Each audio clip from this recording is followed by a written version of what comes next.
Allahu Akbar, Allahu Akbar. Assalamu alaikum, Hazur. The first questioner is Mr. David Coombs from Tooting of World Federation of Peace.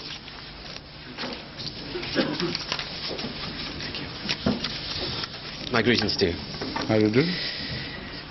The question I would like to ask is, does the Ahmadiyya community favor interfaith dialogue and activity? And secondly, if so, what does it believe can be accomplished by such dialogue and activity? Thank you. In fact, it is the Ahmadiyya community which took a pioneer move in this direction long ago. Close to the turn of the century, it was first invitation issued by Jamaat Ahmadiyya to all faiths for an interfaith dialogue. In fact, it happened even before that. In 1896, the first conference of interfaith which was held in Lahore was at the initiation of the founder of the Ahmadiyya community, Hazrat Mirza Tahir Ahmad.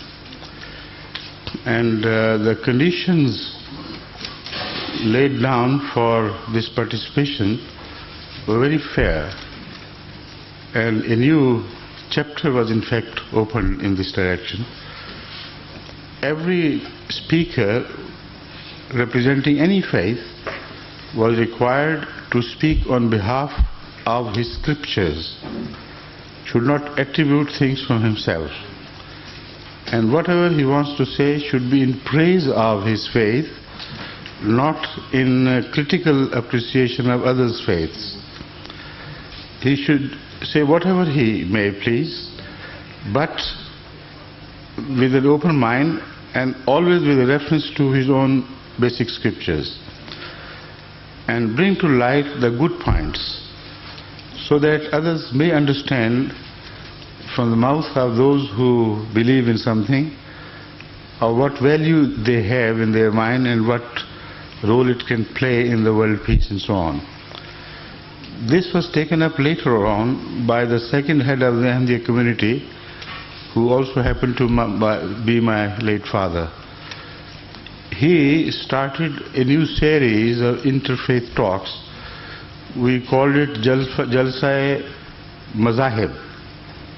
And in that, repeatedly all over India, such conferences were held under the same conditions. And they became very popular because many a misunderstanding was removed, and more than that, attitudes were rectified. Instead of the mad debates of the previous era, where everybody went for the skin of the other, everybody projected himself as belonging to a faith which was honorable, which was good for mankind, and so on. So in rectification of attitudes, such efforts are known to be fruitful. But beyond that, whether it will really change the face of the earth and will be able to establish peace, I have my doubts. Because this type of religious leadership, which participates in such conferences, has no hold on the masses of those religions they represent. And whatever decent attitude they display in such conferences, as far as the common men belonging to the faith are concerned, they are most often controlled and influenced by the zealots or zealots of the faith. And they don't like such reconciliations because they thrive on hatred, not on love. So the more hatred there is felt in the hearts of followers of one faith against the faiths of the others, more popular such leaders become. So how to emancipate, how to liberate the common people from the clutches of these vultures. I hope you won't mind my strong word, vultures. But vultures it is which comes to my mind because there is no other better descriptive word. They thrive on carrion, human carrion. And it's very unfortunate that they do it in the name of God, in the name of their holy founders and prophets, etc. Because they present a very sorry picture of religion as such, and they themselves are responsible for bringing bad name to their religion and their leaders. So if interfaith leadership also has some dialogue with the leadership which is really in command, then of course, hopefully, some better attitudes may result from that, reformed attitudes. The second thing is that the peace is far more related to the political attitudes rather than the religious attitudes.